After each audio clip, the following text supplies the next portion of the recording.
My wife told me she needed space. I didn't expect her to move in with my best friend. Part 11. The final twist, reclaiming my life. Jenna's world collapsed quickly. She tried to play the victim, telling everyone how I'd wronged her, how I'd betrayed her trust. But no one was listening anymore.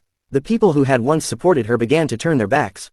Claire, Ryan's ex-fiancée, reached out again. She had found herself on a similar path of healing. We'd talked often about what happened, and she'd even shared some documents of her own, things that further confirmed the scheme Jenna and Ryan had been planning. We both agreed, it wasn't just about revenge anymore. It was about making sure this kind of manipulation didn't go unchecked. I didn't need Jenna to face me in court. I didn't need her to beg for forgiveness. I'd gotten what I wanted.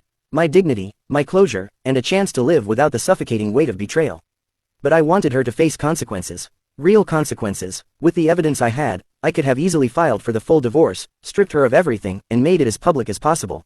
But I didn't. I knew I could leave her with nothing, but that would have been just as petty as she was. I didn't want her to see me as the villain anymore. I just wanted to walk away, head held high. Instead, I went for the one thing that would really sting, my new life. I bought a house, the one we'd always dreamed of. The one Jenna always said we couldn't afford but always wanted. It wasn't just any house. It was ours, in the way she'd once imagined it, except this time, it wasn't for her. I moved in and threw a housewarming party, no Jenna, no Ryan. Just close friends, people who had supported me, who knew who I really was. It was the kind of celebration I deserved, and I couldn't help but smile as I looked around.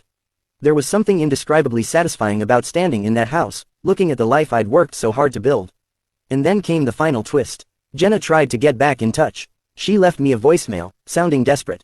But this time, I didn't feel a thing. I was free. Her attempts to crawl back into my life were nothing more than a faint memory of who she used to be in my eyes, the girl who couldn't love me, who loved only herself.